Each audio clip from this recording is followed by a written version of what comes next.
Hello दोस्तों, आज की इस वीडियो में हम लोग माध्य निकालना सीखेंगे बिल्कुल आसान तरीके से। आज हम लोग इस वीडियो में देख सकते हैं कि एक प्रश्न लिया गया है जिसको सॉल्व करेंगे हम लोग और इसका हम लोग माध्य निकालेंगे। ठीक है, तो इस क्वेश्चन को सॉल्व करने के लिए पहले हम लोग को एक सारणी बनाना होगा, है ना। तो सारणी में देखिए क्या क्या लिखेंगे हम लोग। तो पहले हम लोग सारणी में लिखेंगे दैनिक मजदूरी, जो यहाँ पे देखिए लिखा हुआ है, और ये होता है वर्ग अंतराल। देखिए यहाँ पे है ना दैनिक मजदूरी, ये वर्ग अंतराल इसको कहते हैं। फिर यहाँ लिखेंगे हम लोग सेकेंड वाले बॉक्स में, दूसरा वाला बॉक्स में एफ आई, ये होता है श्रमिकों की संख्या जिसको हम लोग कहते हैं बारंबारता। ठीक है, फिर लिखेंगे एक्स आई, एक्स आई आपका यहाँ पे हो जाएगा वर्ग चिन्ह। ठीक है, एक्स आई हो जाता है वर्ग चिन्ह। और फिर आखिर में क्या करेंगे, इन दोनों का यहाँ पे गुना करेंगे और यहाँ पे लिख देंगे। ठीक है, चौथे वाले बॉक्स में। अब देखिए यहाँ बात करें हम लोग कि एक्स आई होता क्या है। तो जो एक्स आई यहाँ पे होता है ना, एक्स आई जो यहाँ पे होता है वो होता है ऊपरी वर्ग सीमा, ऊपरी वर्ग सीमा। ठीक है, और इसमें हम लोग को जोड़ना होता है निचली वर्ग सीमा। ठीक है, निचली वर्ग सीमा, और हम लोग को इसको फिर 2 से भागा देना होता है। 2 से फिर हम लोग को इसमें भागा देना होता है। ठीक है, अब देखिए यहाँ से देख करके यहाँ सारा भरते हैं। तो यहाँ पे क्या दिया हुआ, पहला 100 से लेके 120, है ना। फिर 120 से 140, फिर 140 से 160, है ना। फिर 160 से 180, फिर 180 से 200, फिर 200 से 220, एंड फिर 220 से 240, है ना। ठीक है, अब देखिए एफ आई भी भर देंगे। देखिए यहाँ पे बारंबारता दिया हुआ श्रमिकों की संख्या, इसको भी यहाँ पे एफ आई वाले बॉक्स में भर देंगे। ठीक है, देखिए क्या हो जाएगा, यहाँ पे हो जाएगा 10, है ना, 10। ठीक है, फिर यहाँ हो जाएगा 15, फिर यहाँ हो जाएगा 20, फिर यहाँ हो जाएगा 22, फिर यहाँ 18, फिर यहाँ पे 12, फिर यहाँ पे 13। ठीक है, देखिए अब एक्स आई निकालने के लिए क्या बताए थे कि ऊपरी वर्ग सीमा में निचली वर्ग सीमा जोड़ेंगे और फिर उसको 2 से भागा देंगे, है ना। देखिए यहाँ पे 100 है, यहाँ पे 120 है, दोनों को जोड़ेंगे तो यहाँ हो जाएगा 220, और 220 को जब 2 से भागा देंगे तो यहाँ पे हो जाएगा 110, है ना। फिर वैसे ही 120 प्लस 140 हो जाएगा 260, 260 को जब 2 से भागा देंगे तो यहाँ पे हो जाएगा 130, है ना। फिर यहाँ पे 140 और 160 को जोड़ेंगे तो हो जाएगा 300, फिर यहाँ पे 2 के भागा देंगे तो हो जाएगा 150, फिर 160 को 180 से जोड़ेंगे, 160 और 180 को तो हो जाएगा यहाँ पे 340, 340 को जब 2 से भागा देंगे तो हो जाएगा 170, है ना। फिर 180 को 2 से जब 200 जोड़ेंगे, 180 और 200 तो हो जाएगा यहाँ पे 380, और 380 को जब 2 से भागा देंगे तो यहाँ पे हो जाएगा 190।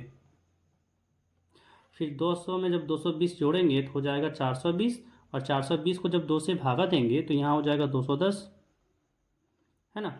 फिर 240 और 260 को जोड़ेंगे तो यहाँ हो जाएगा 460, और 220 और 240 को जोड़ेंगे तो हो जाएगा 460, और 460 को जब 2 से भागा देंगे तो हो जाएगा 230, है ना। अब देखिए यहाँ पे इसको जोड़ना है। ठीक है, यहाँ पे इसको जोड़ना है ना। तो क्या हो जाएगा, यहाँ पे आएगा समेसन एफ आई लिखेंगे इसको, क्योंकि ये एफ आई था ना, फिर जब सबको जोड़ेंगे तो ये समेसन एफ आई लिखाएगा।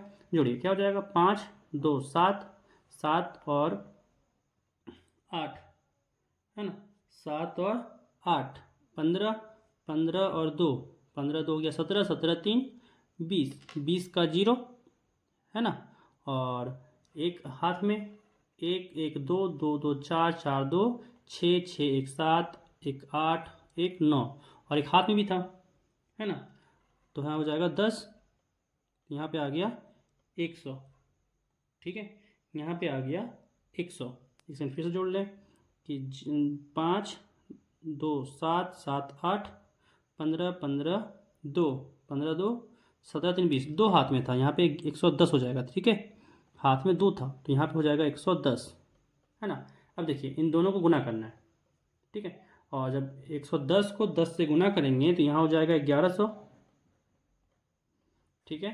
15 को जब 130 से गुना करेंगे तो होता है 15, है ना। 15 10 से 150 और 45 हो जाएगा यहाँ पे 195, और यहाँ पे आ गया 1950, है ना। फिर यहाँ देखिए 20 को 150 से गुना करना है, तो 20 को जब 150 से गुना करेंगे तो 15 दूनी 30, यहाँ पे हो जाएगा 30 और 2 को 0 और लगेगा, है ना। फिर देखिए 22 को गुना करना है 170 से, तो 22 को 170 से गुना करेंगे, 22 को यहाँ पे 17 दूनी 34 और 17 दूनी 34, है ना। यहाँ पे हो जाएगा 374, तो यहाँ हो जाएगा 3740। अब गुना करके देख लीजिएगा, यही आएगा। आप एक बार गुना करके देख लीजिएगा, है ना। देखिए 17 दूनी 34, 4 हुआ, है ना। तो वैसे ही करके करना है गुना। चलिए अगला देखिए, अगला देखिए, है ना। और अब यहाँ पे गुना करना है 18 को 190 से, है ना। 18 को गुना करना है 190 से, तो जब 18 को 190 से गुना करेंगे तो यहाँ हो जाएगा 342, है ना। तो 19 और 18 हो जाता है गुना करने पे 342, तो यहाँ हो जाएगा 3420, यहाँ पर हो जाएगा 3420, है ना। गुना कर लीजिएगा एक बार और देख लीजिएगा यही आ रहा है कि नहीं आ रहा है। और फिर अब गुना करना है 12 को 210 से, 12 को 210 से, तो 12 को अगर 11 से गुना किए तो हो जाएगा 12 दूनी 24, 240, 240 और 12 252 हो गया, यहाँ हो जाएगा 2520, ठीक है।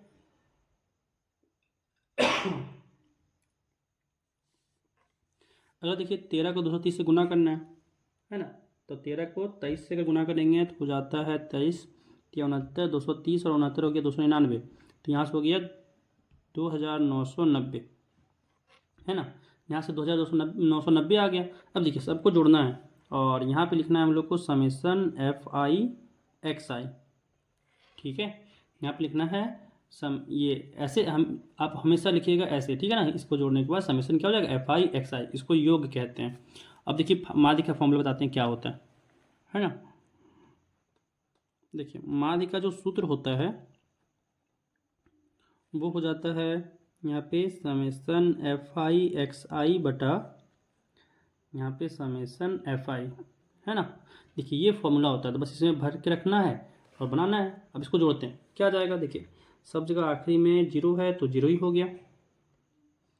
फिर यहाँ पे 5 है, यहाँ पे 4 है, 5 4 9, 9 2 11, 11 2 13, 13 और 9, है ना। 13 और 9 हो गया आपका 22, 22 का हो जाएगा 2 और 2 हाथ में, है ना। तो 2 और 1 3, 3 और 9 12, 12 और 7 19, 19 और 4 23, 23 5 28, 28 और 9, है ना। 28 और 9 होता है 37, 37 का 7 3 हाथ में, ठीक है। 3 और 1 4, 4 और 1 5, 5 और 3 8, 8 और 3 11 और 3 14, 14 2 16, 16 2 18, तो यहाँ पे हो गया 18, यानी कितना आ गया 18,720, यहाँ पे हो गया 18,720, है ना। चलिए तो यहाँ पे समेसन FI में आ गया 18,720, इसको लिख लेते हैं। तो यहाँ हुआ 18,720 बट्टा में यहाँ पे समेसन FI था जो 110 आया है, तो यहाँ हो जाएगा 110। अब देखिए 0 से 0 कटा, है ना। अब यहाँ पे 11 से 1872 को भागा देना है, यहाँ पे भागा दे देते हैं। 11 से 1872 को भागा देना है ना। तो क्या हो जाए देखिए यहाँ पे 11 एकम 11 हुआ, यहाँ पे बचा 7, यहाँ पे बचा 7, ठीक है। फिर 11 सत्ते 77, पूरा पूरी कट गया।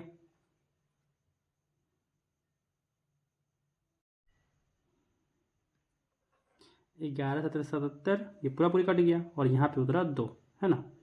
यहाँ पे उतरा 2, यहाँ पे एक 0 लेंगे क्योंकि पूरा पूरी कट गया है, ठीक है। फिर लेंगे यहाँ पे पॉइंट, तो जब पॉइंट लिए तो यहाँ 0 लगाएंगे। अभी 11 एक काम कट गया 11, यहाँ बचा 9, है ना। यहाँ पे बचा 9, ठीक है।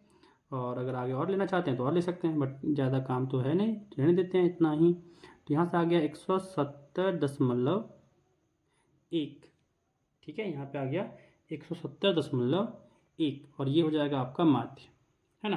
तो यहाँ पे हम लोग को माध्य दैनिक मजदूरी निकालना था, वो क्या हो जाएगा 170 रुपये। ठीक है, तो आखिरी में यहाँ पे लिख देना है, आखिरी में हम लोग को लिख देना है कि माध्य दैनिक मजदूरी है ना, माध्य दैनिक मजदूरी 170.1 रुपये है। ठीक है, अच्छा ऐसे रुपये में डाल के 170.1 रुपये है, और ये हो जाएगा आपका आंसर। ये हो जाएगा आपका जो निकालना था माध्य, उसका आंसर हो जाएगा। ठीक है, तो अगर आपको ये समझ में आया होगा तो वीडियो को लाइक कर दीजिएगा, और अगर आप हमारे चैनल पे नए होंगे तो चैनल को सब्सक्राइब भी कर लीजिएगा। Thank you.